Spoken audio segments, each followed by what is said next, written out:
Some women may consider a visit to their OB-GYN as an opportunity for screening tests, but women should be seeing their OB-GYN on an annual basis because those visits can detect and treat any new or ongoing health problems. And as Lurene Cachola explains, those regular visits may help prevent future problems from developing.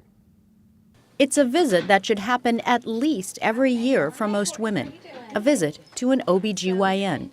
Those visits can go a long way to establishing healthy habits that can prevent as well as treat problems. So I just want to make sure I go in, get checked out, and I want to make sure everything's okay.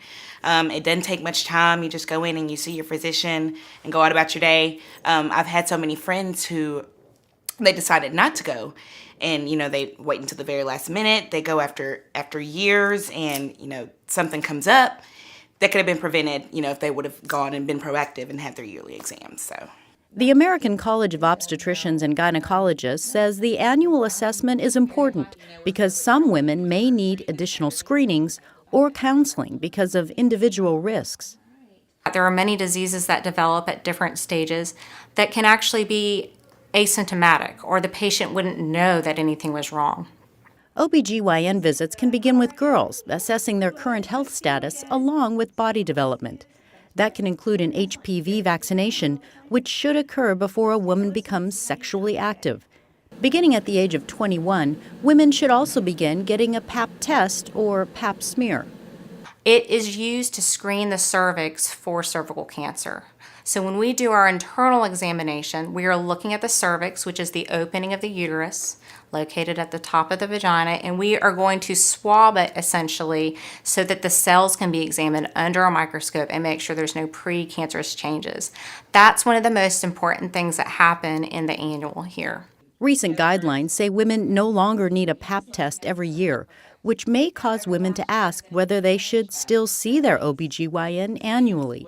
The answer to that is yes, because while we may not be doing the cervical exam, we are doing an internal exam to make sure your ovaries are not enlarged and that there could not be an ovarian cancer that we're missing. And there is no other screening tool for ovarian cancer right now other than a physical exam. That's also true for breast cancer screening for women under the age of 40.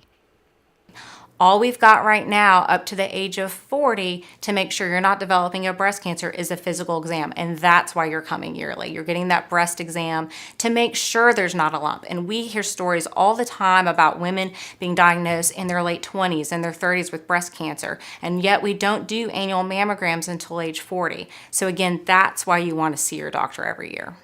So even though some women may also use a primary care provider, whether by her own choice or because of her insurance, it's still a good idea to see an OB-GYN every year throughout a woman's life.